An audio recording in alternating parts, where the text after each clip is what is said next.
오늘의 말씀은 마태복음 16장 27절과 26절과 27절 두 절 말씀만 보겠습니다.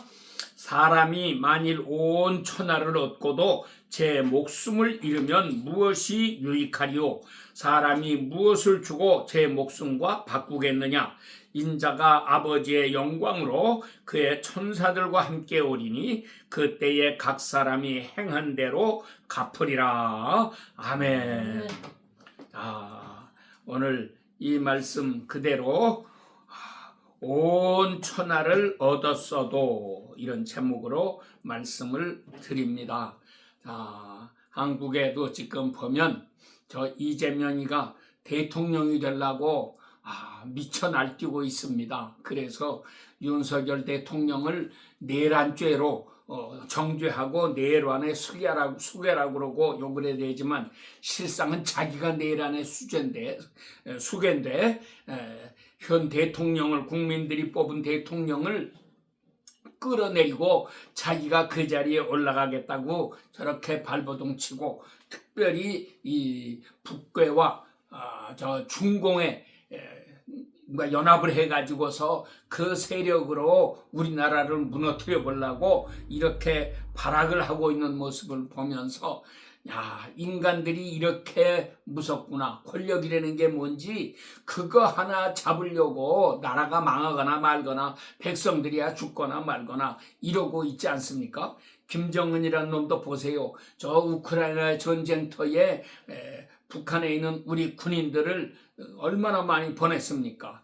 만 몇 명 보냈다고 그러고 나오기는 하지만 가면 뭐래요? 또 교체 병력을 자꾸 보내줘야 되고 이렇게 해야 되니까 얼마나 많은 사람들이 거기에 갈지 모르죠. 근데 북한에서 보낼 때에 높은 놈들은 거기 가서 죽을 거를 아니까 자기네 자식들은 다 안 보내고 그저 힘없고 빽없는 가난하고 불쌍한 그런 백성들 보내고 말로는 폭풍군단을 보낸다 하지만 진짜로 폭풍군단이 가겠어요? 아주 신병들, 나이 어린 애들 이런 애들 모아가지고 다 보내는데 가봐야 나 총알바지 되고 죽고 마는 거지 거기에서 무슨 일을 제대로 하겠습니까? 무기가 변변한 게 있습니까? 사람이 훈련을 제대로 받아서 강한 군대가 되기를 했습니까? 그런 속에서 이렇게 죽어가는 모습을 보는데 그래도 김정은이는 자기 정권을 유지하기 위해서 권력을 안 뺏기겠다고 저렇게 발광을 하는 모습을 보면서 우리 인간의 이 초라한 모습, 불쌍한 모습, 비참한 모습 이것을 우리가 볼 수 있게 되는 것입니다. 이렇게 하면서도 권력을 뺏기지 않겠다고 그냥 그거 하나 붙잡고 있지 않아요? 시진핑이도 지금 마찬가지죠. 시진핑이도 실제로는 이미 중국에 시진핑이 반대하는 사람들이 엄청나게 많아지고 이렇게 시진핑이도 이제 곧 실각될 위험에 놓여 있죠. 푸틴도 전쟁에서 저렇게 참패를 당하고 있으니까 푸틴도 금방 무너집니다. 그러니까는 이놈들은 마지막으로 어떻게든지 이 권력을 안 뺏겨보려고 안간힘을 쓰고 있는데 그렇게 해서 그 자리를 유지한다고 한들 그들에게 행복이 있을 수가 없습니다. 그래서 우리가 이 말씀이 새해를 맞으면서 다시 한번 깊이 생각하게 되는 말씀인 것입니다. 너희가 만일 온 천하를 얻었다고 할지라도 그 다음에 뭐예요? 목숨을 잃으면 이 세상에서도 나이가 들면 다 죽습니다. 김일성이도 죽었고 김정일이도 죽었고 다 죽었어요. 김정은이도 아직 새파란 나이에 이놈도 병이 있고 그러니까 죽음이 눈앞에 와서 어른거리고 있죠. 시진핑이나 푸틴이나 다 이 사람들 이제 80 가까워지는 사람들이에요. 보통 1952년생 그때 네 사람이 네 나라가 다 했는데 푸틴하고 시진핑이하고 한국의 박근혜하고 일본의 아베하고 이 사람들이 다 동갑내기들입니다. 한 살 차이밖에 안 나요. 이런 사람들이 돼서 뭔가 새 세상이 될까 그랬더니 결국 아베도 죽고 박근혜도 내려오고 지금 저거 둘만 남았는데 그 사람들 오래 버티고 있을수록 더 불행해지는 거죠. 이렇게 비참한 일들이 저들을 기다리고 있는 것입니다. 우리가 이렇게 험한 세상 속에서 그래 정권을 잡아봤자 그거 며칠 가겠어요. 육신의 생명도 결국은 끝나는데 오늘 예수님께서 하시는 말씀은 육신의 생명이 죽는 그 목숨을 잃는다는 말이 그런 얘기에서 끝나는 얘기가 아니고 사실은 더 중요한 거죠. 천국에 가지 못하게 된다면 너희가 아무리 발버둥치고 천하를 얻어도 천국에 못 간다면 구원을 받지 못한다면 어떻게 될 것이냐 이걸 물으시는 거죠. 뱀이 하와를 찾아와서 유혹할 때에 네가 저 선악과를 따먹으면 눈이 밝아져서 네가 하나님처럼 될 것이다. 그 말에 꼴깍 속아 넘어갔어요. 내가 하나님처럼 된다? 야, 얼마나 신나고 좋았겠습니까? 그래가지고 이렇게 유혹을 받은 마음에 미혹이 생겨서 속았으니까 속은 마음을 가지고 바라볼 때는 정말 아름답기도 하고 보암직하고 먹음직하고 지혜롭게 할 만큼 탐스럽기도 하고 그래서 덜컥 따서 먹었는데 과연 그렇게 해가지고 하나님처럼 됐습니까? 얼마나 불행합니까? 자기만 불행하게 된 게 아니고 그의 후손된 온 인류를 불행에 빠뜨리고 말았습니다. 자신도 에덴 동산에서 쫓겨났습니다. 우리 인류에게 평화와 행복이 사라져버리고 만 것입니다. 자, 그런데 반면에 예수님은 마귀란 놈이 시험을 할 때의 셋째 시험이 그거죠. 천하만국의 영광을 이렇게 보여주면서 너 나한테 엎드려 절만 한번 해라. 그러면 내가 이걸 다 너에게 주겠다. 아마 예수님이 마귀에게 절을 꾹뻑하고 그래서 천하만국의 영광을 받으셨다면 예수님은 죽지도 않고 천년 만년 이렇게 세상의 왕으로 되셨을지도 모르죠. 그렇지만 예수님은 단호하게 거절하셨습니다. 나는 세상의 영광을 받기 위해서 온 것이 아니고 십자가에 못 박혀 죽기 위해서 왔다. 나는 온 인류를 위한 제물로 죽으려고 왔다. 이것을 예수님은 마귀 앞에서 선포하시는 거죠. 이렇게 해가지고 마귀의 유혹을 물리치고 예수님이 이 십자가의 길을 걸으셔서 마침내 십자가에 달려 죽으심으로 말미암아 오늘 우리 같은 사람들이 다 구원을 받는 큰 은혜의 자리에 나아갈 수 있게 된 것입니다. 그래서 우리가 이 세상 살면서 어떻게 살아야 되느냐? 세상을 향한 헛된 욕심 다 버려라. 재물욕, 명예욕, 권세욕 다 버려라.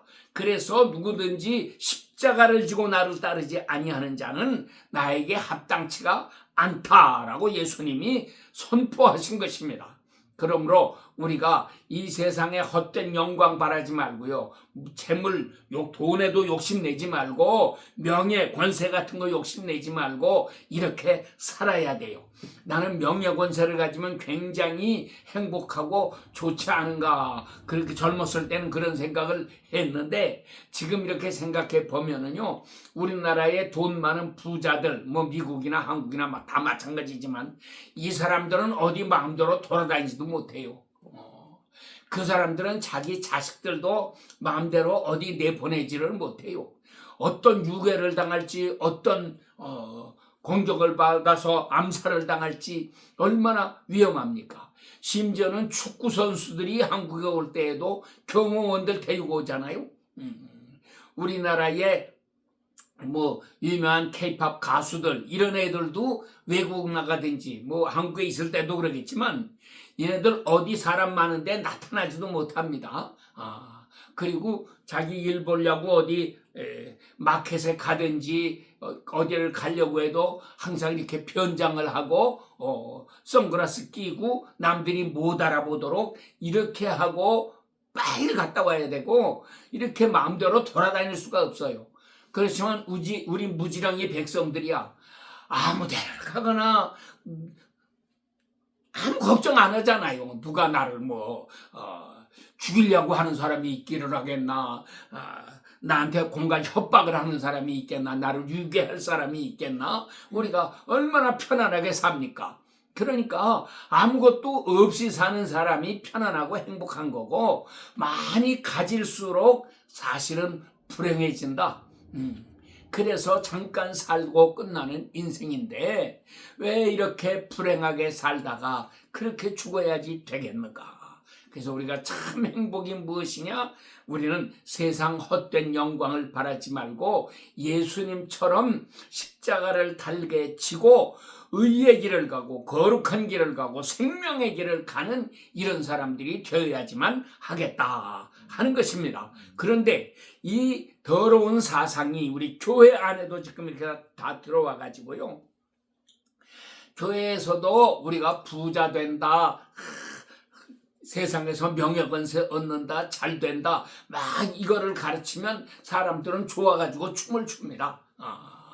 그리고 십자가를 지고 고난을 받아라, 의를 위해서 고난 받아라, 천만의 말씀.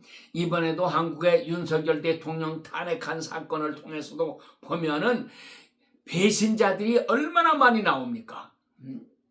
자기 당, 같은 당 안에서도 배신자들 투성이. 제일 믿었던 그 사람도, 한동훈이 같은 인간도 철저한 배신자, 사상이 근본적으로 잘못된 먹은 인간이거든요.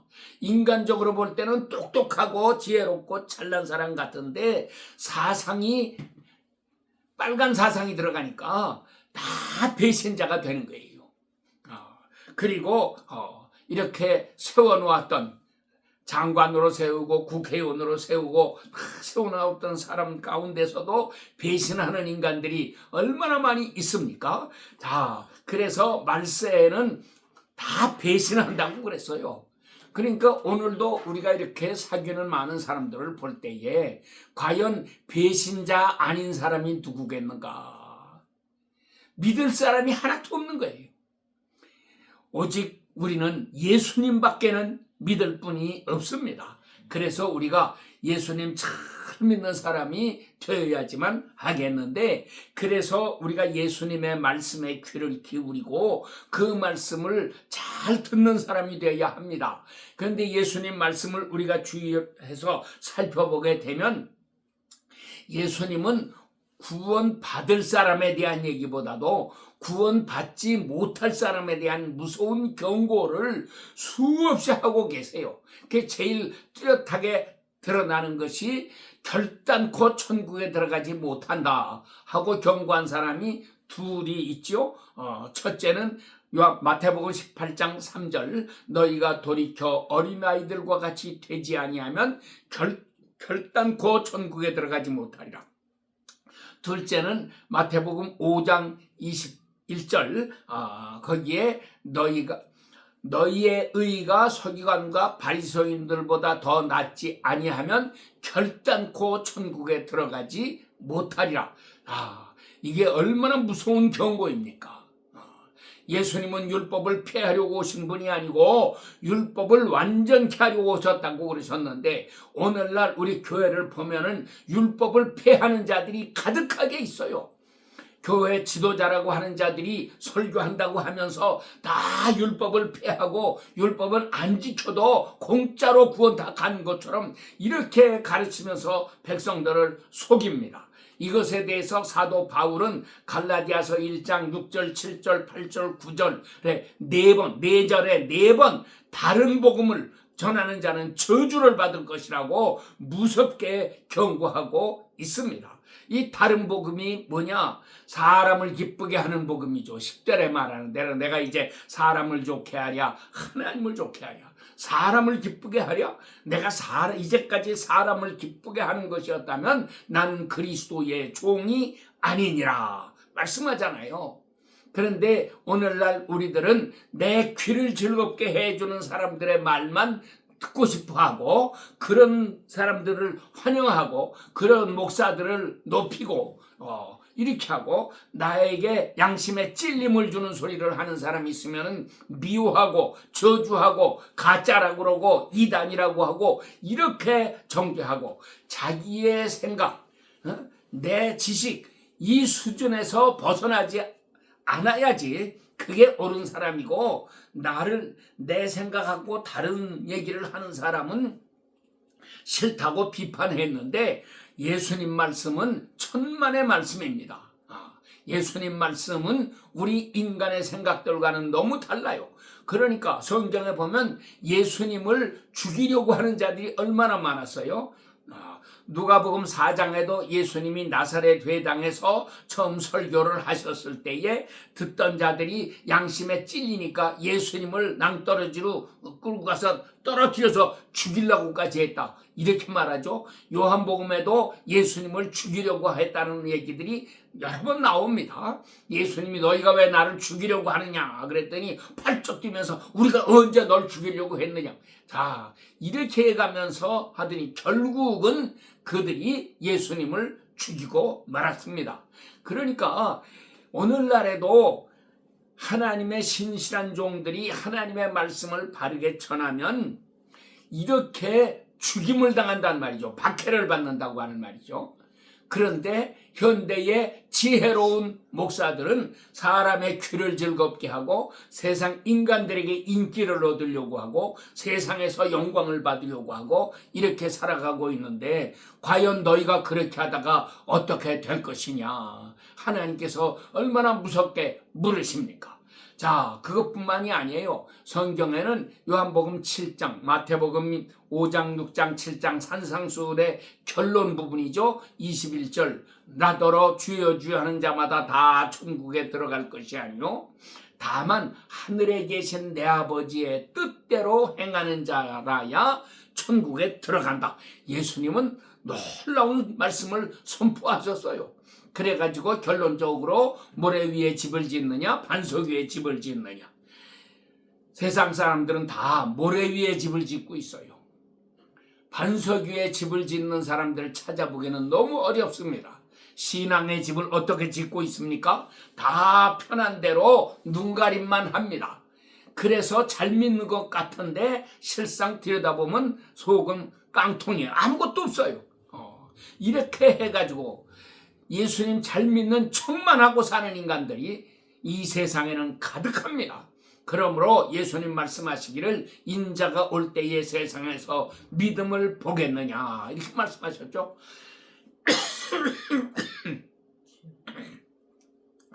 또 예수님이 가장 강하게 경고한 것은 회개하지 아니하는 자들. 그래서 세례 요한이나 예수님이나 전도의 제1성은 회개하라 천국이 가까이 왔느니라 이 말씀을 선포하셨어요. 그래서 요한도 말하기를 나는 너희로 회개케 하기 위하여 물로 세례를 베풀거니와 내 뒤에 오시는 이는 능력이 많으시니 그분은 물로 세례를 주시는 분이 아니고 성령과 불로 세례를 주신다 이 말씀을 하셨어요. 그래서 우리가 이 성령 세례, 불 세례를 받는 사람이 되어야 합니다. 사도행전 1장에 예수님께서 승천하시기 바로 전에도 제자들에게 마지막으로 하시는 말씀이 그 말씀이죠. 너희는 예루살렘을 떠나지 말고 아버지께서 너희에게 약속하신 것을 기다려라. 너희는 몇 날이 못되어 성령으로 세례를 받으리라. 이렇게 말씀을 하셨어요. 그런데 제자들은 그 말씀을 믿고 열흘 동안 날마다 열심히 모여서 전심전력하여 기도하면서 성령 받기를 위해서 간구하지 않았습니까? 그분들은 아마 성령이 뭔지도 몰랐을 거예요. 그런데 자기들 옛날에 전도하러 보내셨을 때에 병 고치는 능력, 귀신 쫓아내는 능력, 이런 능력을 예수님께서 다 주시면서 가서 병을 고치라고, 그러면서 복음을 전하라고 하셨을 때에 나가서 역사했고, 그래서 실제로 능력이 많이 나타났었어요. 그런데도 그 사람들은 아직 성령을 받지 못했대요. 자기들에게 성령이 없는 것을 깨닫고 하나님 앞에 얼마나 간절히 은혜를 간구했습니까? 이렇게 은혜를 간구하고 성령을 받아야지만 비로소 성령으로 세례를 받은 사람이 되는 거고 이렇게 되는 거잖아요. 그래서 사도행전 2장에 드디어 오순절날 성령이 이 마가의 집에 모여있는 그 많은 무리들에게 성령이 임하시니까 저들이 다 성령의 충만함을 받고 각기 다른 방언으로 말하기를 시작하더라 그랬고요. 또 그때에 베드로는 성령의 충만함을 받으니까 하나님께서 말씀을 주시고 지혜를 주시고 그가 입을 열어서 전혀 아마 자기도 생각 못했던 말씀들을 막 쏟아 부었을 거예요. 예수님이 어떻게 부활하셨느냐, 이 부활에 대한 이야기, 이것이 성경에 어떻게 예언되어 있는 것이냐, 이걸 얘기하면서 오늘 이 자리에서 일어난 현상이 옛날 요엘서 2장에 예언한 그 말씀대로 성령이 임하시니까 성령을 받아서 이렇게 놀라운 역사가 여기에서 일어난 것이다 하고 설명을 해 주었습니다. 자, 그래서 사람들이 오늘날도 성령 받는다는 것을 너무 피상적으로만 생각해요. 그래서 그냥 교회 이렇게 다니면 다 성령 받은 거 아니냐, 물세례 교회에서 세례 받으면 그것으로 성령 받은 거 아니냐, 이렇게 말하는데 엄청난 착각입니다. 전혀 어림도 없는 소리입니다. 예수님의 제자들은 3년 동안이나 예수님을 따라다녔어도 성령 못 받았어요. 그리고 저들이 정말 전심전력으로 하나님 앞에 함께 모여서 기도할 때, 그것도 무려 열흘 동안이나 이렇게 기도할 때에 드디어 성령이 임하셨어요. 그런데 오늘 우리가 이렇게 거지같이 신앙생활을 하고 나이롱으로 신앙생활을 하면서도 다 성령 받았다고 하고 다 구원 받았다고 하고, 이거 얼마나 어마어마한 착각입니까? 그래서 우리가 깨어서 새롭게 변화를 받아야 하는 것입니다. 그 외에도 우리 이 성경에는 이 구원 못 받은 사람에 대한 얘기가 얼마나 많이 나옵니까? 그래서 마지막 때에 특별히 우리가 3가지를 준비해야 되는데, 첫째, 열매 준비해야 된다. 그러니까 좋은 아름다운 열매 맺지 못하는 자들 다 찍혀서 불에 던져진다. 이제 지옥불에 던져진다는 거죠. 예복 준비하지 못한 자들, 너는 왜 예복을 입지 않고 왔느냐 했더니 유구무원이언을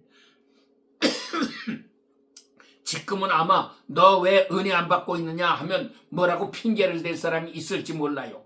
그래, 내가 물어보거나 다른 사람이 물어보면 뭐라고 핑계를 댈 수 있겠죠.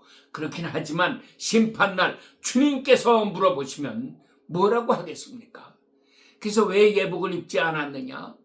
그런 자들을 끌어내서 다 바깥 어두운 데 내던져라. 슬피 울며 이를 갈미 있으리라. 이렇게 말씀하시잖아요. 1달란트, 2달란트, 5달란트 받았던 종들, 1달란트 받았던 자는 그 돈을 받아가지고 땅에다 묻어놨어요. 혹시 손해볼까봐. 그래서 아무것도 안 하고 산 것도, 그러니까 그 돈을 가지고 돈을 벌어서 산 게 아니고 자기 돈으로 살고 자기 힘으로 살고 주님께서 맡겨주신 돈은 땅속에다가 묻어놓고 이렇게 살아가지고 나중에 주님이 오시니까 그 돈 다시 파내가지고, 아, 주님 여기 있습니다. 나는 주님의 돈 한 푼도 손해보지 않고 이렇게 보관을 잘 했다가 이제 다시 돌려드립니다. 이렇게 얘기하겠죠. 그러나 주님은 뭐라고 말씀합니까? 악하고 게으른 종아, 악하고 게으른 종이라고 말씀하셨어요. 바깥 어두운 데 쫓겨나 슬피 울며 이를 갈미 있으리라. 얼마나 참 기가 막힌 얘기입니까? 그래서 이렇게 불행해지는 일들 나타나죠. 또 보면은 그 마태복음 25장의 열처녀 비유에 나오는 대로 누가 또 이렇게 준비를 못하느냐? 등은 준비했는데 기름을 준비 못한 자들. 이 처녀들도 다 쫓겨나죠. 그래서 저들이 나중에 와서 문을 두드리면서 열어달라고 하지만 주님께서 말씀하십니다. 내가 너희를 도무지 알지 못하노라. 예수님이 도무지 알지 못한다고 하는 그런 자들이 있어요. 그것뿐입니까? 마태복음 7장 21절부터 아까도 얘기했지만 나더러 주여 주여 하는 자마다 다 천국에 들어갈 것이 아니요 다만 하늘에 계신 내 아버지의 뜻대로 행하는 자라야 들어가리라 말씀하시고, 그날에 많은 사람이 나더러 이르되, 한두 명이 아닙니다. 많은 사람이 찾아와서 예수님께 말씀하는데, 주여 주여, 우리가 주의 이름으로 선지자 노릇하며 주의 이름으로 귀신을 쫓아내며 주의 이름으로 많은 권능을 행치 아니하였나이까. 말끝마다 주의 이름으로 주의 이름으로 주의 이름으로 그랬어요. 다 주의 이름으로 살았습니다. 그러니까 자기는 주의 이름으로 행했기 때문에 정말 주님이 함께 하시고 역사하시고 이렇게 한 줄 알았어요. 그러나 예수님은 말씀하십니다. 내가 너희를 도무지 알지 못하는 불법을 행하는 자들아 내게서 떠나가라. 얼마나 무서운 얘기입니까? 정말 우리가 성경을 다시 잘 읽으면서 하나님 말씀을 잘 배워야 합니다. 우리가 이제 나이도 점점 많아지고 주님 앞에 갈 날도 가까워지지만 동시에 주님이 이 땅에 오실 이 마지막 날이 심히 가까워지고 있습니다. 그래서 유브라데가 마르기 전에, 요즘에 유브라데가 말라진다고 그래요. 유브라데가 이 서남 아시아 쪽에서는 제일 큰 강이라고 하는데, 어마어마하게 큰 강이고 옛날엔 강물도 참 많았고 그렇잖아요. 하나님께서 에덴 동산을 창설하셨을 때 에덴 동산에서부터 흘러가는 4개의 큰 강이 있는데 그 중에 넷째 강이 유브라데 강입니다. 유브라데라는 말은 영어로 sweet라는 말이에요. 이렇게 아름답다는 말이고 감미롭다고 하는 말이고 행복하다는 말인데, 이런 강이 지금 바싹 말라서 강물이 다 줄어들어서 없어지고 있고, 자, 그렇게 강물이 마른 걸 보면 계시록 16장에 있는 대로 드디어 그런 게 있으면 아마겟돈 전쟁이 일어나게 된다고 하는 것을 경고하고 있죠. 지금 유브라데 강물이 말라서 동방으로부터 오는 왕들의 길이 예비되고 이렇게 되면 큰 전쟁이 일어나게 된다. 그래서 이 실제로 우리 눈에 보이는 유브라데 강물도 이렇게 마르는데 영적인 유브라데 강물은 얼마나 많이 말랐겠습니까? 그러니까 눈에 보이는 이 세계의 모습은 눈에 보이지 않는 세계의 모습을 상징적으로 보여주고 있는 거예요. 그래서 우리가 이런 걸 보면서 깨달아야지 하는 것입니다. 그래서 이런 모습을 보면서 주님 오실 때가 심히 가까워졌고 이 세상에 무시무시한 재앙이 계속 쏟아지고 있는데, 우리가 지금 여기서 조금 편안하게 살고 있다고 해서 재앙이 없을 것이다 이렇게 생각하면 큰 착각을 하고 있는 거죠. 오늘도 주님 말씀은 그래요. 너희가 행한 대로 갚아주신다. 그래서 일본이나 중국이나 우리 한국을 그렇게 못되게 하더니 하나님이 다 그들이 행한 대로 갚아주세요. 그래도 일본은 조금 낫습니다. 요즘에는 일본 사람들이 한국에 많이 오고 관계가 많이, 정치가들은 그걸 못해도 아래에 있는 백성들은 많이 개선이 되고 이렇게 되고 있고, 그런데 이 중국에서는 아직도 깜깜하죠.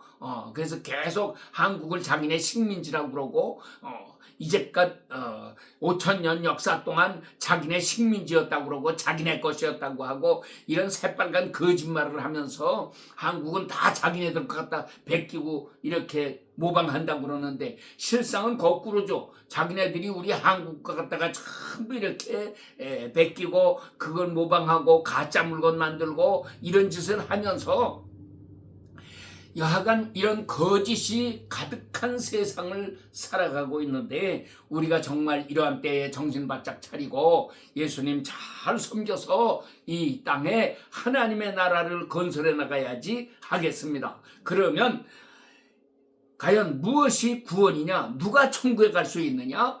예수님이 여러 가지 비유를 통해서 말씀하신 그대로, 씨 뿌리는 비유에서는 옥토에 뿌려진 씨앗, 그래서 하나님의 말씀이 우리 마음밭이 옥토가 되어 있으면 그 옥토에 뿌려지면 거기에서 아름다운 열매가 나타나고 알곡이 나오고 그래서 풍성한 수확을 거두게 되는 것이고, 이런 모든 거 마찬가지죠. 예복을 입은 사람도 되어야 하는 것이고요. 그래서 우리가 정말 하나님의 뜻을 행할 수 있는 진실한 자리에 이르러야지만 하겠습니다. 또 가장 중요한 거는 복음이란 무엇이냐? 보라, 내 아내가 잉태하여 아들을 낳을 것인데 그의 이름을 예수라고 하라. 천사가 요셉에게 이렇게 얘기를 해줬어요.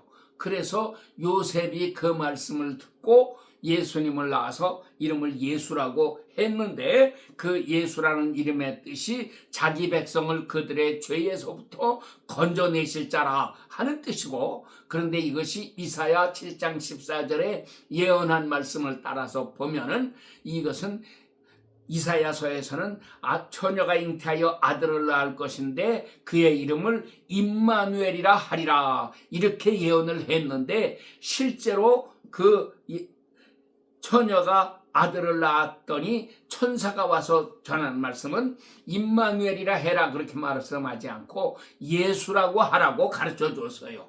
그러니까 예수란 말이 무슨 뜻이냐, 구원이란 말이 무슨 뜻이냐, 그게 바로 임마누엘이라는 말이죠. 임마누엘이 무슨 뜻입니까? 하나님이 우리와 함께 계신다. 그래서 내가 구원 받았느냐 못 받았느냐 뭐예요? 예수님이, 하나님이 나와 함께하고 계시느냐 함께 하시지 않느냐. 오늘 우리가 이렇게 예배를 드립니다. 예배 드리는 이 자리에 하나님이 함께하고 계시느냐 함께 하시지 않느냐. 이렇게 우리와 함께 하시는 하나님으로 오신 분이 바로 예수님이시다. 그래서 이 자리에 예수님이 계시냐 안 계시냐가 제일 중요한 것입니다.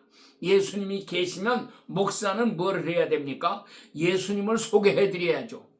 예수님은 이런 분이다. 봐라, 여기에 예수님이 와 계시지 않느냐. 예수님께 너희가 경배해라. 예수님께 찬양을 드려라. 예수님께 기도를 드려라. 그래서 우리 모든 성도들의 마음, 우리 성도들의 관심이 예수님께 향하도록 만들어주고 예수님을 잘 섬기도록 만들어주는 것이 목사가 해야 될 가장 큰 책무인 것입니다. 그런데 오늘날 보면은 이 교회가 타락하니까 목사들의 설교도 타락하고 예수님을 소개해주는 설교를 찾아보기가 쉽지가 않아요. 소개해도 피상적으로 설교하지 정말 예수님을 마음속에 모셔드리게 하고 예수님을 은혜를 사모하게 하고 이런 것 찾아보기가 너무 힘든데, 바로 그런 사람 임마누엘이 돼야 그것이 바로 구원받은 거다 하는 것입니다. 그래서 우리는 언제든지 어느 곳에 가든지 무슨 일을 만나든지 예수님과 함께 하면서 살아갈 때 그 사람이 구원받은 사람인 것입니다. 그래서 금년 한 해를 어떻게 살 것이냐, 임마누엘의 한 해가 되어야 한다.